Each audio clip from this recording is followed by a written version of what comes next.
to the channel, everybody. This is the recap video for Michigan Division, stop number 2 of their division, Detroit River. So I'm going to go over a few bases that work for me, as well as I'm going to talk and discuss what I used during that time. Obviously, in the when you're fishing for smallmouth, you're using a lot of I did not throw a jerkbait, so first of all, I used this Atomic 29. I threw this up there. This is the Money Badger perch color, right? I used this up there because there's a lot of perch obviously in those waters. This was 12 feet. We were fishing anywhere from 20 to 10 feet. So I was doing that a lot, trying to get a couple strikes on that. No joy on getting strikes on it, but that's okay. But I used the Fitzgerald Fishing VLD 10 reel. Really nice reel. I can't complain about this is 6.5 to 1, so I can slow it down a little bit and really get through there and crank it. We were fishing isolated grass and points on the Detroit River as well as St. Clair, but you have to realize it was also getting beat up by Bassmaster Elite Series that was up there. So we did get to see some of the pros up there while we were fishing that Saturday, so it was kind of cool. But you know, top 10 only. But again, that Money Badger didn't catch anything. Another thing I end up using the Arc rod. Love this rod. I use the this is the Spartacus 2 from Cast King. And one thing I end up buying, I was glad that I did, it's a little goby color, right? This is a 3/4 ounce. It's surprisingly, it's one of those Gobius lures from Z-Man. Again, threw it on a little bit. Threw it on this Spartacus 2, 7:2 to 1 gear ratio. I threw it out, let it sink down. This is a 3/4 ounce, so it gets down pretty good. And when it does, it spirals. I didn't see this until I utilized it, but it spirals, kind of like a tube and everything. So that's kind of cool. But the Gobius, I'm going to use that up there, Lake Erie. Give it a shot up there. So that's another one that I use. So you know you can't fish for smallmouth without fishing a tube. I fished this tube, had no hits off of it, but what was the thing was very strong current. So as you go down and you fish the baits down, what you want to do is you want to hit and tick the top of those rocks, and they were slamming those these jigs or these tubes. My boater caught a few on it too, but he was using obviously bait caster gear. I was using, as you can see, here's a spinning rod from Enigma, and the reel is a loose speed spool reel. We had to use anywhere from a 3/8 to a 1/2 ounce bait, specifically a jig head, to get down in there. I end up not catching anything on that tube, but it never stopped me from using it, right? You almost, it's like a staple, you have to use a tube. Another thing I used was this rod and reel here, with specifically, this is the Rapala BLT. So this is the Ned BLT. I used it. I had a lightweight. Did not catch anything off of this. Again, smallmouth isolated grass patches out there. Definitely was something unique. Fishing offshore. We did go into Canada, as well as we fished the Detroit River, and it was just really swift. So I would try, I threw that occasionally just to see if I can get anything, and no joy on that. So again, the 3/8 ounce to a 1/2 ounce is what we would use to go to fish those. And I already had this design, already had this on, and I decided to go ahead and try to use it. There is the Mayer from Rapala, whatever. It's a Mayer. It's a perch color with a white head on it. With the eyes there, that is part of it was like 3/8 of an ounce. I used that a lot to get down. No joy on that one.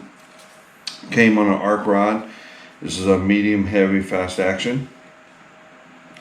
With the amazing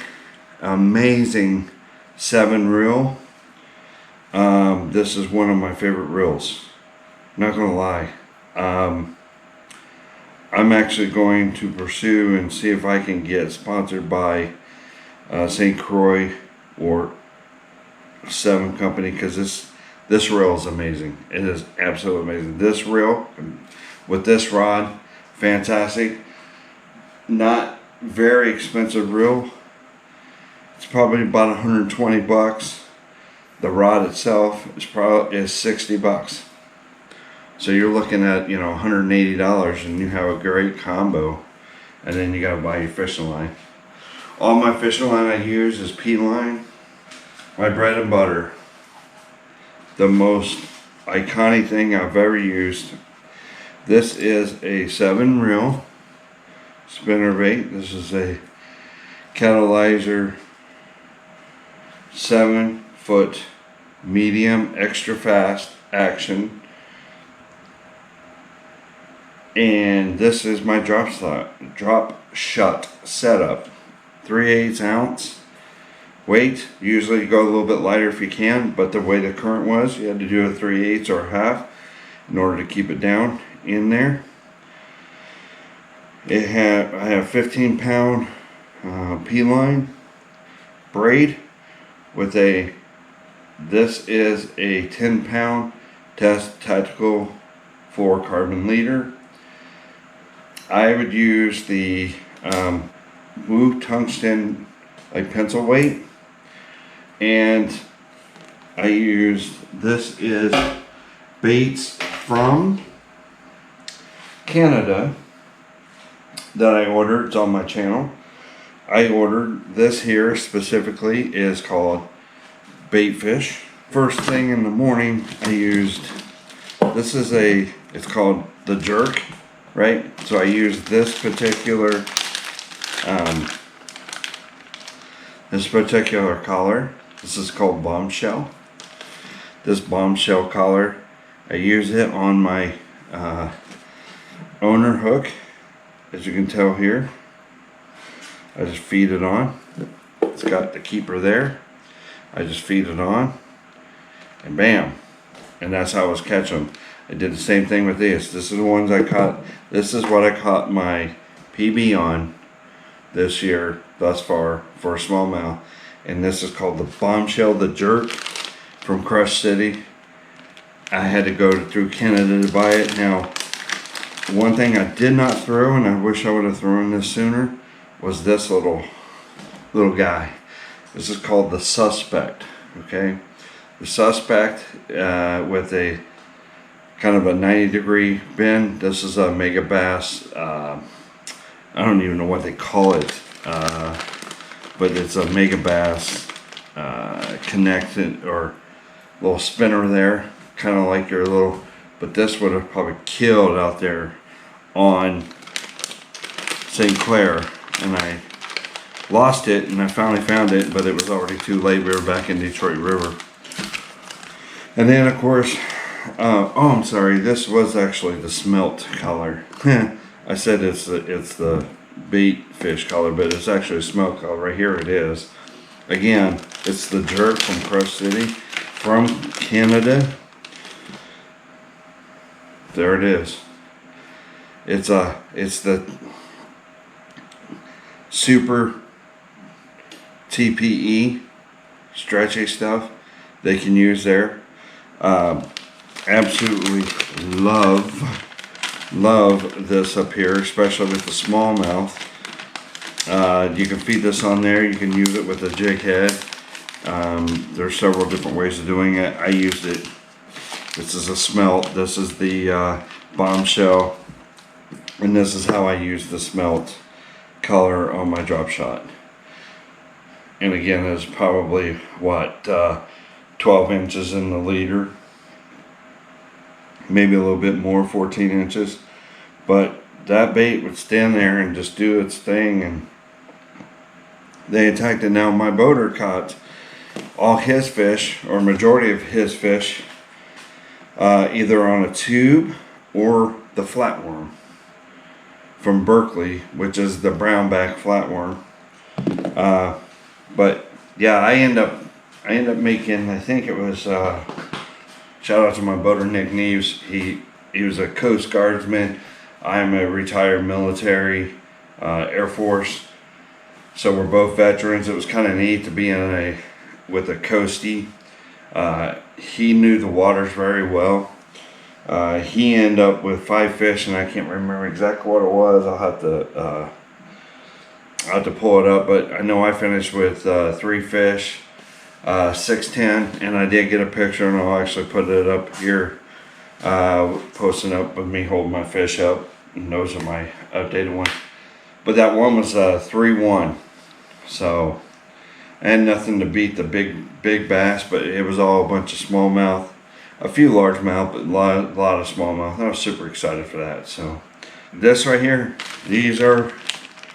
I'm gonna use these up on Lake Erie. I'm gonna have to go through. I'm gonna have to readjust a lot of things. I'm gonna have to get some more items for the drop shot world. I believe I might have to get more hooks, but that's all the combos I had for the Michigan division. Stop number 2 on their Detroit River.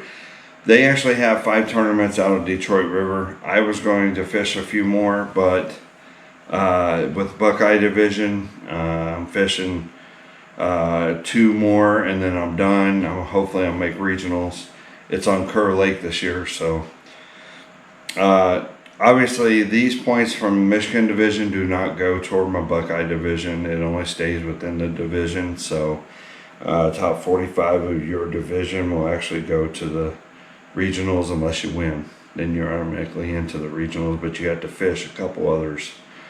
So I do have a plausible chance of doing well in Lake Erie. We're going out of Sandusky Bay, and that's always tough because usually the wind keeps us at bay. I'm hoping that the wind will die down and we can go out and smash some smallies. But a lot of bugs, as you can see in the footage. There was a lot of bugs flying around. We was out in the middle of nowhere, out in the middle of the St. Clair, and there's a bunch of bugs, and it was ridiculous. So I couldn't imagine trying to be fishing that, for 3 days, but each day is always different out there. So I had a great time. Again, Nick was amazing, fantastic dude. We were able to get some good fish, and he put me on some fish, and I really enjoy that, and I appreciate that. But that's all I got. I mean, you can't beat these baits right here.